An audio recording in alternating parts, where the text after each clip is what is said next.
جب بھی کوئی سائل کسی سے مانگتا ہے تو دو طریقے ہوتے ہیں. کچھ سائل ایسے ہوتے ہیں جو کوئی بات نہیں کرتے، سیدھا آ کے ہاتھ پھیلا دیتے ہیں. ایک تو سائل یہ ہے. اور سائل مانگنے والے جو بڑے اچھے طریقے سے مانگنے کا بھی فن جانتے ہیں تو ان کا طریقہ یہ نہیں ہوتا کہ کسی کے آگے جا کے بس ہاتھ پھیلا دیں. پہلے وہ اس کی تعریفیں کرتے ہیں، پھر جو ہے وہ اس کی رحم دلی کا ذکر کرتے ہیں، پھر اس کے مال و اسباب جو اس کو دیے گئے ہیں ان کے قصیدے پڑھتے ہیں، پھر اپنی وفاداری کا اظہار کرتے ہیں، پھر جھولی پھیلاتے ہیں. تو یہ دوسرا اور مہذب طریقہ ہے. ایک تو مانگنے والا اپنی ضرورت کو یوں ہی کسی کے سامنے رکھ دے، اور ایک یہ ہے کہ مانگنے والا اپنی ضرورت کو رکھنے سے قبل جس سے مانگ رہا ہے پہلے اس کی تعریف کرے. اب بندے اللہ سے ہدایت مانگنے کے لیے کھڑے ہوئے، پہلے تو وضو کیا، صاف ستھرے ہوئے، کانوں پہ ہاتھ لگائے، اس کے بعد ہاتھ باندھ کے ادب سے کھڑے ہو گئے، اور اب مانگنے لگے تو کیا بولے؟ الحمدللہ رب العالمین.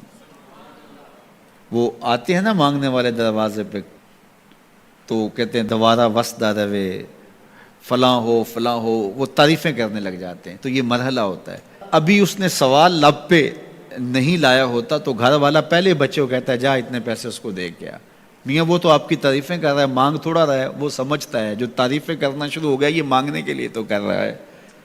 اللہ اکبر. تو جب بندہ الحمدللہ کہتا ہے رحمتیں اسی وقت برسنا شروع ہو جاتی ہیں. الرحمن الرحیم. میں سخی کی دہلیز پہ کھڑا ہوں جو رحمان بھی ہے جو رحیم بھی ہے، محض اپنے کرم سے عطا کرتا ہے. رحم کی بھیک مانگ رہا ہوں. پھر کیا کہہ رہا ہے؟ مالک یوم الدین. کسی کنگال سے نہیں مانگ رہا، اس سے مانگ رہا ہوں جو مالک ہے، دنیا کا بھی مالک ہے، آخرت کا بھی مالک ہے. پھر اس کے بعد اگلی بات کیا کہتا ہے؟ ایاک نعبد و ایاک نستعین. مالک میں پوجتا بھی تجھے ہوں اور مانگتا بھی تجھ سے ہوں. دیکھو سائل اس اعتبار سے بھی دو طرح کے ہوتے ہیں.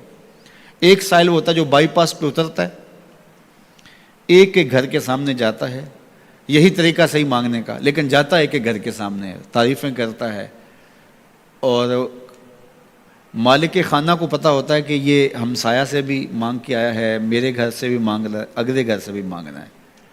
تو وہ اسے تھوڑا سا آٹا دے دیتا ہے، 1 روپیہ دے دیتا ہے. اس کو پتہ ہے اس نے پورا گاؤں مانگنا ہے، آدھا گاؤں مانگ آیا ہے، آدھا گاؤں اس نے ابھی مانگنا ہے.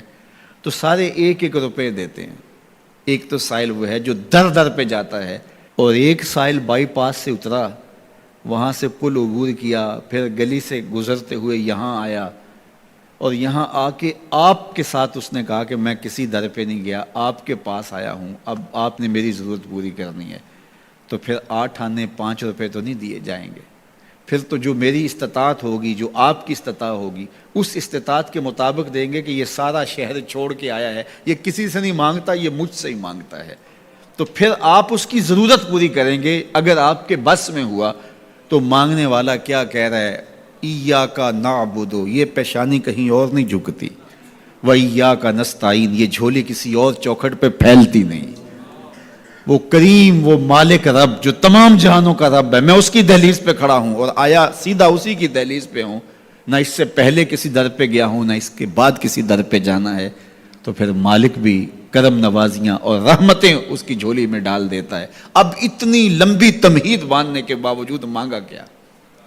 ذرا غور کیجئے. یہ وہ ہے جو ہم ہر روز ہر نماز کی ہر رکعت میں مانگتے ہیں، اور مانگنے کا طریقہ کتنا خوبصورت ہے. اور مانگنے والے یوں ہی مانگا کرتے ہیں. پہلے جس سے مانگنا اس کی تعریفیں کرتے ہیں.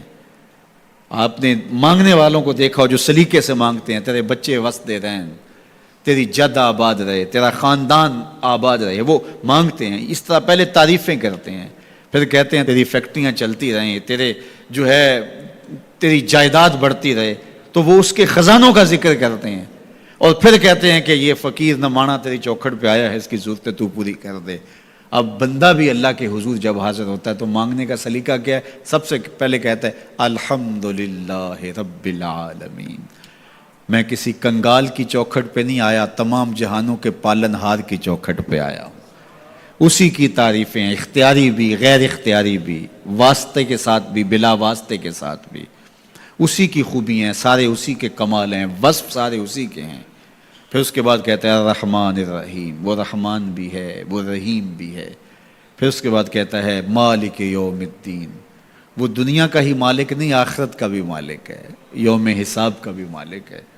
پھر اس کے بعد اپنی وفاداری جتلاتے ہوئے کہتا ہے ایاک نعبد و ایاک نستعین، مالک سارا جہاں بس رہا ہے، میں نے کسی سے نہیں مانگا، میں نے جھولی تیری چوکھٹ پہ پھیلائی ہے، میری پیشانی تیرے حضور جھکتی ہے، یہ پیشانی کسی اور کے حضور کبھی نہیں جھکی نہ جھکے گی۔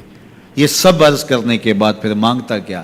اہدنا الصراط المستقیم، مالک مجھے سیدھی راہ پہ چلا دے، میں تیرے حضور